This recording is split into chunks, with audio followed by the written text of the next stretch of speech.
Oh, I think the Premier's Award is super important for the industry because it gives people like myself, young people, with bright ideas and with fresh eyes on particular problems. It gives them motive to really want to execute those ideas and try and impact whatever industry they're in a positive way, I guess. So, yeah, by having a Premier's Award, it sort of gives people something to strive for and to really execute those passion projects.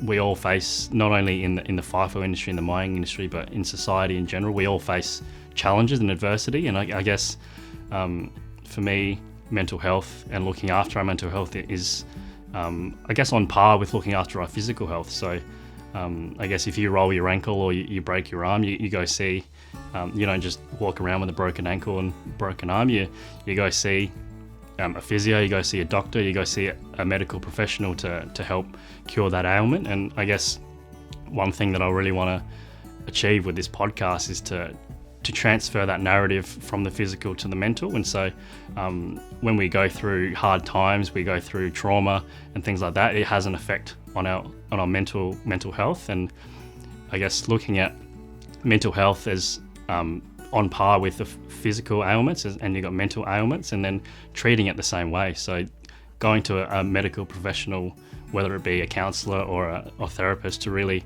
make sure that we stay on top of our health as well. So for me, physical health and mental health are just as important as each other and should be treated exactly the same by seeing the medical professional when required. Yeah, I guess the future of the podcast is as far as we can take it, I suppose. And I guess it started off as an idea. Essentially, Connor and I were having dinner at the mine site, and we had a conversation that lasted 2 hours.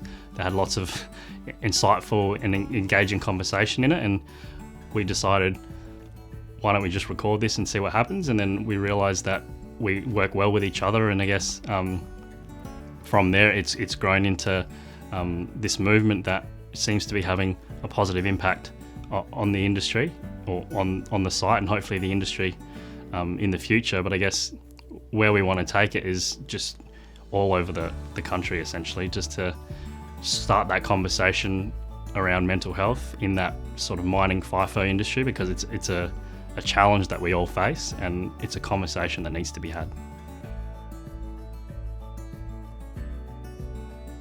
One thing that I guess my colleagues probably won't know about me is that I used to do gymnastics from when I was about 5 years old, and all the way up until now, essentially, I still train and compete as well. So I've represented South Australia at national championships on 8 occasions over my career, and I guess in 2021 I was nominated the state team captain, which is probably one of my most honourable achievements, I guess, because it's a position that your peers vote you into. And so just to be able to be that spiritual leader for the team, and for them to recognise me as that and vote me in was very humbling.